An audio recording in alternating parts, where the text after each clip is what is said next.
In this video, I want to talk about why an HSA investment is one of the best investment a client could have. And this is going to help you understand how great it really is. Because I know I talked about the trifecta of tax savings, where you first get a tax deduction when you put the money into an HSA. It grows tax deferred, meaning that as it keeps on growing inside the account, meaning it's earning interest, it's earning dividends, it's not going to be taxed. And then when you take the money out, as long as it's used for medical, you're never going to pay taxes on it. So here's an example. Let's just say right here at the age of 25, right here, you put in $3,850. Now by putting this money in, you get a tax deduction. And this probably saves the client about $1,000, at least $1,000 if they put this money in. So by putting this money in, and let's just assume that they don't put any more into the HSA account later on. So this is the only money that they put in.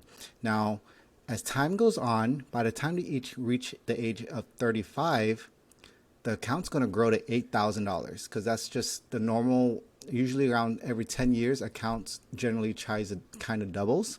So it's going to, let's just say it grows to $8,000. From here to here, if he does nothing, he leaves the money inside of the account, it's just grows tax free. So he's not paying any taxes on it. He still has the $8,000 in here. Now let's just say 10 years later, at the age of 45 right here, let's say now the account is worth $16,000. At $16,000, he doesn't pay any taxes at all right now. So he's been holding it for 20 years from the age of 25 to 45.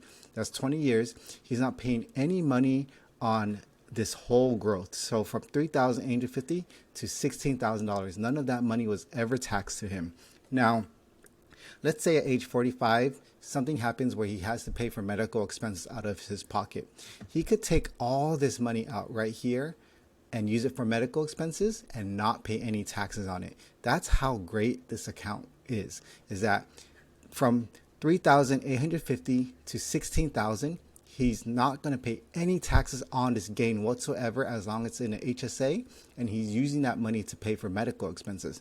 Let's just say if this wasn't an HSA account, let's just say it's a retirement account like an IRA. If that amount grows to $16,000 in a traditional IRA, once he takes his money out, this whole $16,000 is going to be taxable to him. So that's the difference between an HSA and an IRA, is that this whole growth from here to here, in an HSA, it's not taxable, but in a traditional IRA, it would be taxable if he took that money out. So this is why it's important to understand that with an HSA investment, you get that I call it the three trifecta of tax savings.